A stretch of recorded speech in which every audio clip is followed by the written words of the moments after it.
Hi, boys and girls.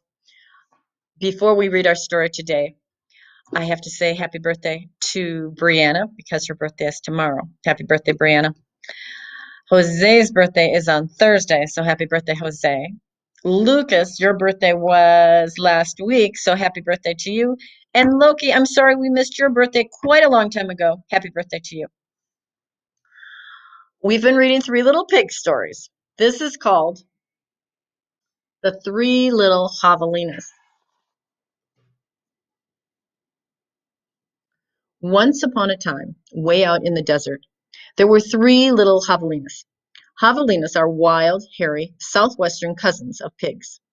Their heads are hairy, their backs are hairy, and their bony legs, all the way down to their hard little hooves, are very hairy. But their snouts are soft and pink. One day, the three little javelinas trotted away to seek their fortunes. In this hot, dry land, the sky is almost always blue. The steep purple mountains look down on the desert where the cactus forests grew. Soon the little javelinas came to a spot where the path was divided, and each one went a different way.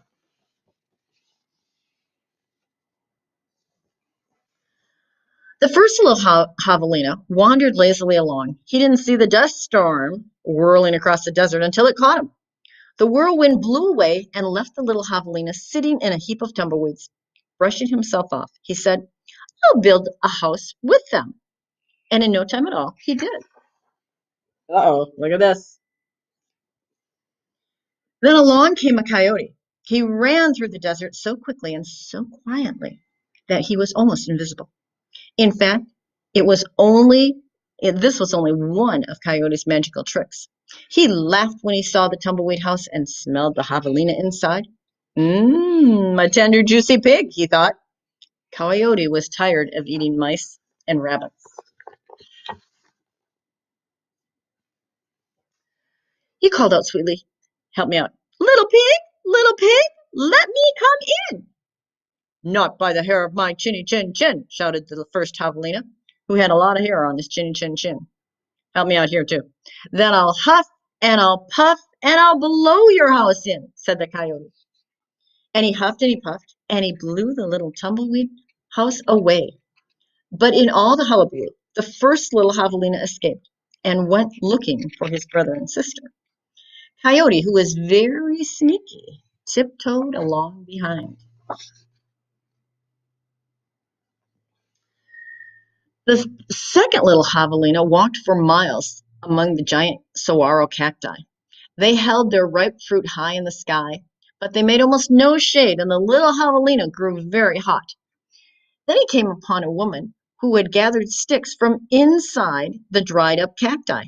She planned to use these long sticks to knock down the fruit from the cacti. The second little javelina said, "Please, may I have some of those sticks to build a house?" "Oh, sure," said the woman, and she gave him some sticks. When he was finished building his house, he lay down in the shade. Then his brother arrived, panting from the heat, and the second little javelina moved over and made a place for him. Pretty soon, Coyote found the saguaro rib house. He used his magic to make his voice sound just like another javelina. Little pig, let me come in," he said. But the little javelinas were suspicious. The second one said, "No, no, not by the hair of my chinny chin chin." "Bah," thought Coyote. "I am not going to eat your hair." And then the coyote smiled, showing his sharp teeth. "I'll huff and I'll puff and I'll blow your house in." So he huffed and he puffed, and all the saguaro ribs came tumbling down. But the two little javelina escaped into the desert. Still not discouraged, the coyote followed. Sometimes his magic did fail, but he usually had another trick up his sleeves.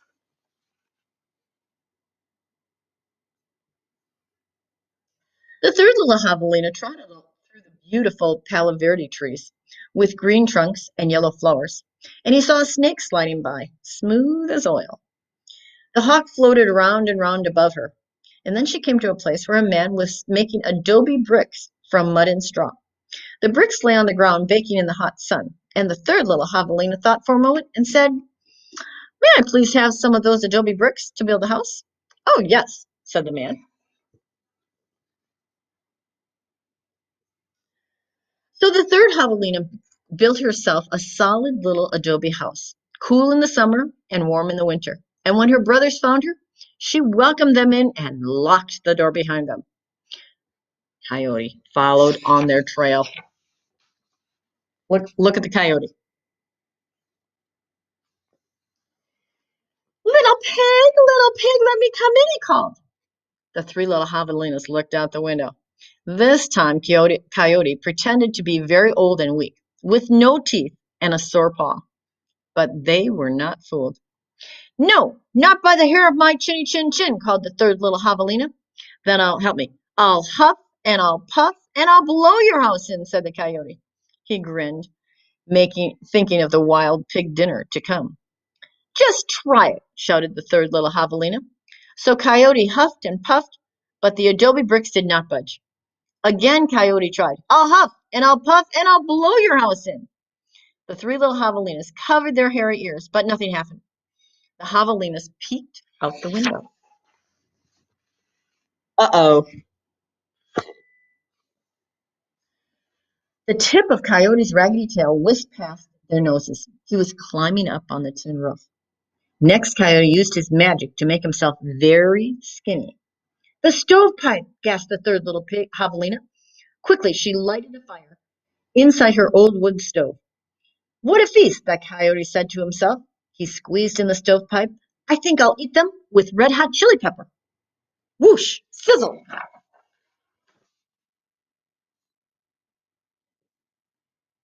Then the three little javelinas heard an amazing sound.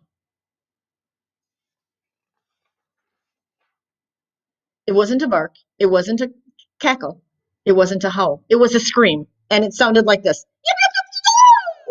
Away ran a puff of smoke shaped like a coyote.